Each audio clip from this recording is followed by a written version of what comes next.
Finance act 2023 में एक महत्वपूर्ण प्रावधान ऐड किया गया। सेक्शन 43B में क्लॉज H को जोड़ा गया। वर्तमान में बिजनेस कम्युनिटी में इस क्लॉज को लेके काफ़ी सारे डाउट्स हैं और इन्हीं डाउट्स को दूर करने के लिए हमने ये वीडियो बनाई है।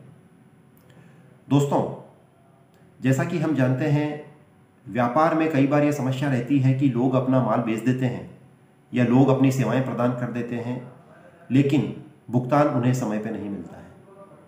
इसी चीज़ को एड्रेस करने के लिए सरकार ने फाइनेंस एक्ट 2023 में सेक्शन 43B में क्लॉज H को जोड़ा गया और उसमें ये कहा गया कि अगर कोई सूक्ष्म व लघु उद्योग अर्थात कोई माइक्रो और स्मॉल एंटरप्राइजेज से आपने अगर कोई माल या सेवाएं ली हैं तो उन्हें आपको एक निश्चित समय में पेमेंट करना पड़ेगा।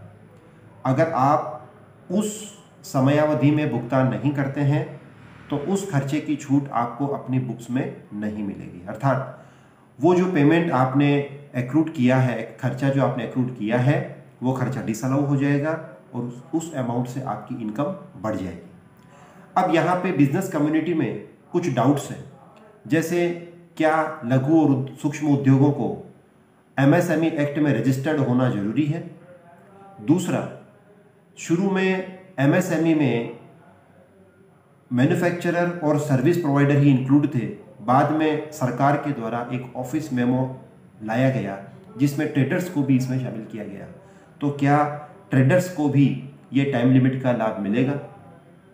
और तीसरा, कि कितनी टाइम लिमिट में हम अगर पेमेंट करेंगे तो हमारा काम बिल्कुल बराबर चलता रहेगा, हमें खर्चे की छूट मिलेगी। अर्थात टाइम लिमिट इस सेक्शन में क्या बताई गई है। नमस्कार दोस्तों, मैं CA विमल शर्मा इस वीडियो में आपका स्वागत करता हूं। जानते हैं इस वीडियो में कि सारे डाउट्स क्लियर करने का हम आपको प्रयास करते हैं। साथियों, सेक्शन 43BH फाइनेंस एक्ट 2023 में इंट्रोड्यूस की गई, जिसका मुख्य उद्देश्य सोशियो इकोनॉमिक वेलफेयर डेवलपमेंट करना था। इस सेक्शन में यह कहा गया है कि अगर कोई SSC माइक्रो और स्मॉल एंटरप्राइजेस से कोई भी गुड्स या सर्विसेज लेता है तो उसे सेक्शन 15 MSME एक्ट की सेक्शन 15 के अंतर्गत दिए गए समयावधि के अंदर भुगतान करना पड़ेगा। तो पहली बात तो ये कि सेक्शन 43B क्लॉज H में कहीं भी registered small and micro enterprises का जिक्र नहीं है।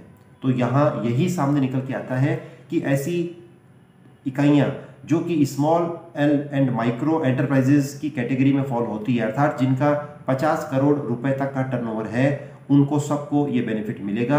अगर कोई SSC ऐसी इकाइयों से माल खरीदता है तो उसके ऊपर सेक्शन 43BH में जो प्रावधान दिए गए हैं वो लागू होंगे। तो पहला डाउट तो यहाँ क्लियर हो जाता है कि क्या अनरजिस्टर्ड इकाइयाँ भी इसमें शामिल है। जी हाँ, अगर MSME एक्ट में किसी ने उद्यम रजिस्ट्रेशन नहीं ले रखा है और आप उसके साथ में माल या सेवाएं खरीदते हैं, अगर वो आपका क्रेडिटर्स है, तो भी आपको इस धारा के अनुसार उसको निर्धारित समयावधि में पेमेंट करना पड़ेगा, अदरवाइज आपका खर्चा डिसअलाउ हो जाएगा।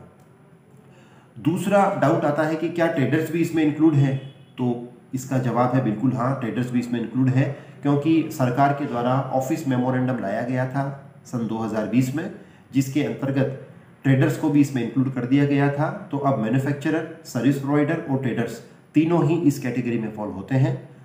तीसरा डाउट आता है कि साहब टाइम लिमिट क्या रहेगी। अब यहाँ पे टाइम लिमिट के लिए सेक्शन 43B के क्लॉज H में टाइम लिमिट मेंशन की हुई है। टाइम लिमिट के लिए उन्होंने रेफर किया है हमें MSMED एक्ट 2006 की सेक्शन 15 में। सेक्शन 15 ये कहता है कि आपको अपने माइक्रो और स्मॉल जो एंटरप्राइजेज हैं उनको 15 दिन के अंदर भुगतान करना पड़ेगा। अब 15 दिनों के भीतर जो भुगतान करना पड़ेगा, वो समय की तिथि अवधि शुरू कहाँ से होगी।